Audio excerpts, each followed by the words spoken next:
나는 1981년에 군대를 제대하고 첫 직장으로 음료수 회사에 취직하여 사이다 콜라를 판매 배달하는 일을 하고 있었다. 하루는 시골 면단위의 구멍가게 앞에 트럭을 대놓고 음료수를 내리고 있는데 어설프게 땔감나무를 잔뜩 실은 경운기가 지나치면서 차의 백미러를 치고 지나갔다. 확인을 해보니 백미러만 젖혀졌고 별다른 피해는 발견되지 않았지만 순간 그냥 가는 경운기가 괘씸했다. 괜히 화를 참지 못하고 트럭을 몰아서 경운기를 쫓아가고 길을 가로막고 경운기 운전자에게 항의를 한 것이다. 그런데 상대는 사과는커녕 경운기에서 뛰어내려와 갑자기 나의 맥살을 쥐어잡고 나를 들어 올렸다. 나도 작은 키는 아닌데 공 같은 신체의 장신인 상대에 의해 꼼짝없이 발을 허둥거려야만 했다. 억울한 생각에서 나도 힘껏 항의를 했는데 역부족이었다. 상대의 힘은 실로 괴기스러울 정도였다. 다행히 그 광경을 보고 달려온 동네 사람들에 의해 간신히 그 소나기에서 벗어날 수 있었고 경운기 운전자는 씩씩거리며 어버버버버 하는 말 같지 않는 소리를 지르더니 길가에 있는 머리통 2~3배나 되는 바위를 들어 올렸다. 트럭으로 가서 유리창에 집어 던질 태세이다. 나는 질겁을 하며 결사적으로 제지를 했고 동네 사람들도 뜯어말렸다. 야, 이거 잘못 걸린 경우다. 동네 사람들은 그 괴물을 달래서 보냈고 그리고 말했다. 저 사람은 벙어리에 기머거리시다. 젊은이가 뭐 때문에 그런지 큰일 날 뻔했니다. 사람은 그지없이 착한데 일단 한번 자기가 손해볼 일이다 하면 절에 막바로 미치니다.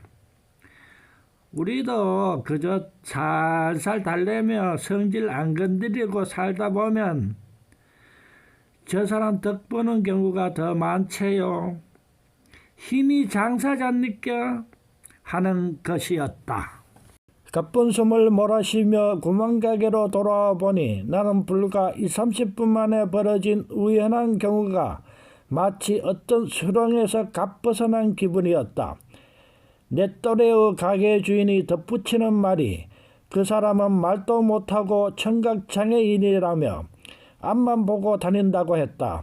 아마 백미러를 쳤다는 사실을 몰랐을 것이라며 누구와도 시비가 붙으면 무서운 힘으로 막무가내여서 아무도 시비하지 않는다고 한다. 동네 사람들은 그저 구슬러 가면서 필요할 때 그 사람의 힘을 이용하면서 함께 살아간다고 했다. 나는 나의 경솔함이 참으로 부끄러웠다. 만약의 경우에 트럭이 파손이 되고 신체에 상처를 입고 회사에 돌아가면 오히려 바보짓을 했다고 할 것이며 배상액을 물을 것이다. 내가 그 사람을 상대로 보상을 받는다는 것도 어설프고 헛짓일 경우가 뻔할 일이다. 어떻습니까? 여러분들도 이런 경우를 당한 적이 있나요? 살다 보면 별일을 다 겪게 되는 법이죠. 저는 40년 전의 일인데 지금 와서 생각해봐도 그때 그 얄팍한 돌출 행동이 부끄럽기만 합니다. 피해가 없다면 그냥 백미러만 원위치 시켰으면 될 일을 젊을 때 헬기로 징계하겠다고 나섰다가 하마터면 상대하기 어설픈 어줍잖기 짝이 없는 경험을 할 뻔했습니다. 이번에 정부에서 북한 무인기 남침에 대한 대응을 보면서 저는 그때 그 일이 해상되었는데요. 전 정부에서 무인기 추적 시스템이 완비되었다고 하는데요. 왜 턱없이 당하고는 학전을 운운하고 보복 행동을 함으로써 유엔사로부터 정전협정 위반이라는 평가를 북한과 똑같이 받은 것이죠. 수준이 남한도 북한과 다름없다는 뜻이죠. 북한, 어떤 나라입니까? 이미 세계적으로 불량 국가로 지목을 받았고요. 최빈국으로 핵무장이 아니면 생존의 위협을 받는 처지죠. 왕족 국가도 아니면서 그 유례가 없는 권력의 3대 세습이 이루어졌고 4대 세습도 할 나라가 아닌가 하는 생각이 듭니다. 비교를 해보자면 40년 전에 저와 시비가 붙었던 그 동네 장애인 수준 아닙니까?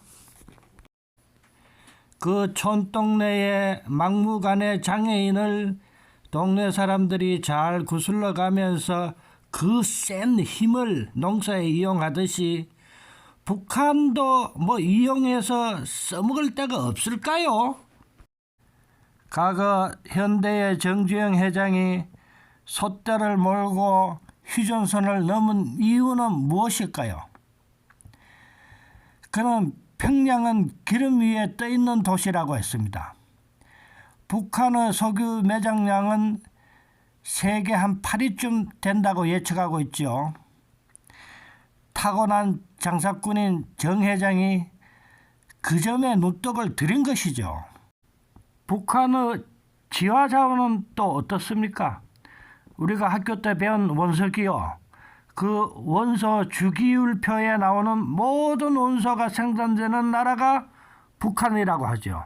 거의 세계에서 유일할 정도로 말이죠. 북한에 매장된 광물 자원을 돈으로 따져보면 한 4,200조가 된다고 해요. 우리나라 1년 예산이 한 600조 되니까 거기에 7배나 되는 것이죠. 또 북한의 관광 자원은 얼마나 또 대단합니까? 금강산이 퍼뜩 떠오르지만 금강산뿐만 아니라 이 동해안권에는 전부가 세계적인 관광지로 개발할 가치가 있는 것이라고 해요. 이제 전 세계에서 경제 성장이 10% 이상 가능한 나라가 유일하게 북한 하나 남아있을 정도라고 해요.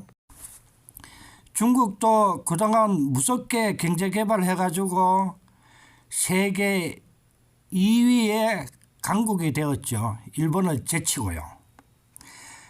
베트남도 지속적으로 경제 개발을 해왔습니다.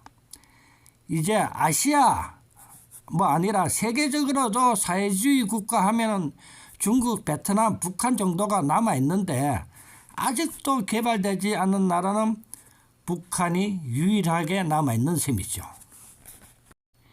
이 개발 가치로 보자면 세계적으로 유일하게 남아있는 북한, 이 북한을 중국이 어떻게 눈독 들이고 있습니까? 북한이 개방만 된다면 경제적으로 침탈하기 위해서 단동을 비롯하여 모든 국경선에 준비를 다 하고 있다고 하죠. 미국의 최고의 부호 짐 로저스, 이 양반이 북한이 개방된다면 자기의 전 재산을 투자하겠다고 나서지 않았습니까? 최순실에게 국정농단을 당한 박근혜, 그 박근혜 수준에서도 뭐라고 했습니까? 통일은 대박이라고 하지 않았습니까? 당장 통일은 어렵다 하더라도 우선적으로 경제 교류만 하여도 중국이나 미국의 부호들한테 북한의 가치를 뺏길 염려가 줄어드는 것이죠. 40년 전에 저 돌출 행동과 같이 지혜롭지 못한 부류가 오늘날 우리 사회에서는 노인들입니다. 어느 계층보다도 노인들이 먼저 지혜로워져야 보다 좋은 조건을 후손에게 물려줄 수 있는 것이죠. 그러면 노인들은 왜 70년 전이나 지금이나 마치 북한의 주민들처럼 변하지 아니하고 또 그런 성향을 이용해서 정치적인 이득을 취하는 부류는 누구인가? 이거는 다음 기회에 또 이야기하기로 하죠. 왜냐하면 영상이 길면 안 봐. 나눠서 해야 돼요.